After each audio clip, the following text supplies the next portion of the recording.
And here we are with my beautiful Cadillac, 1998. And yes, that is not from a 1998 Cadillac. My AC compressor went bad the other day, just as it was hot as all get out. And I looked at some of the videos on YouTube, and everybody was complaining about how bad and how difficult these are to do. Well, here's the old compressor here.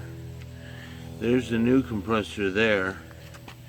This is a very simplistic deal. You take the wheel off, you take the inner fender out. See, there's 3 bolts here. I'll try to point at them.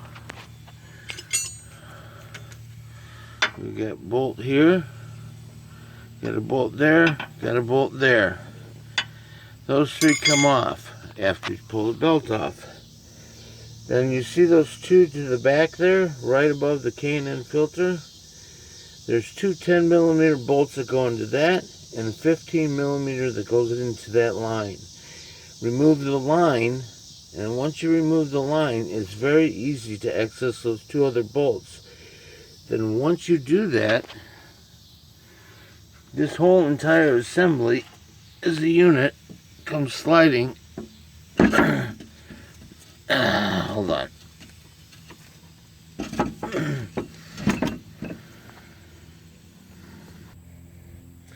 Okay, I had to move it. Shut the camera off for a second. Hopefully you guys can see this compressor unit like this. Shoot. Did I move that camera too much?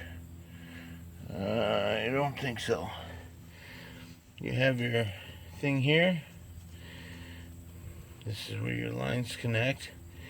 Now I'm just going to show this to you because I'm going to leave this plate on so I don't pick up any particulates when I'm putting it back in. But that right there is the plate, and that will, as a result, correlate to lining up like that, which lines up like that to those bolt holes. Let's see here if I can see that. Yeah, I think you can. Now let's see if I can't do this so you guys can watch.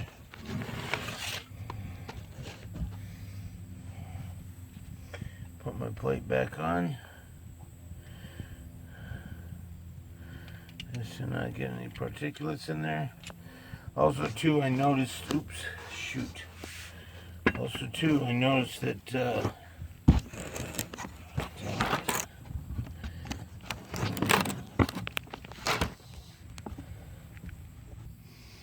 okay, I had to pause that again. And I hopefully you guys can see what I'm talking about.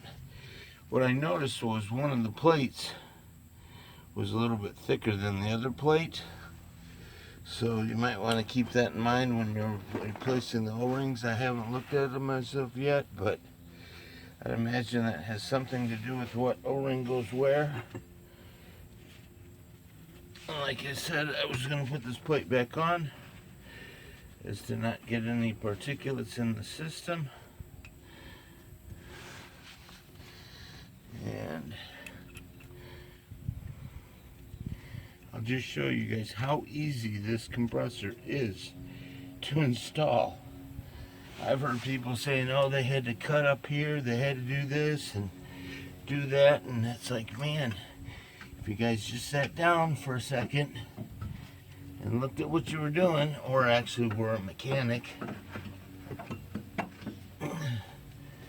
Some people with a tree and a wrench think they're a mechanic. The bigger the tree, the bigger the wrench, the bigger the engine they can pull out.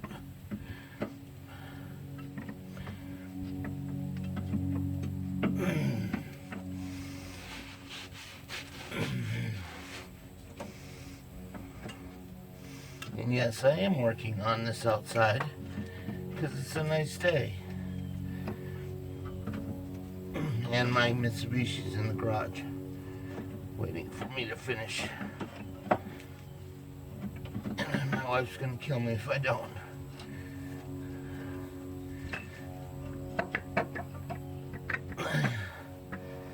just to show you how easy that compressor is to put in there, is right there. You just put your bolts in, and that's it. Put your lines back on. There's nothing to it. Make sure you replace the dryer. Make sure you replace the orifice tube. Make sure you follow all the procedures on it, otherwise you'll void your warranty. Also clean your system after your compressor has failed, as mine did. Mine sounded like the engine was going to jump out of the car when it failed. So, any questions? Send me an email. This is Scott with Single Performance. Thanks.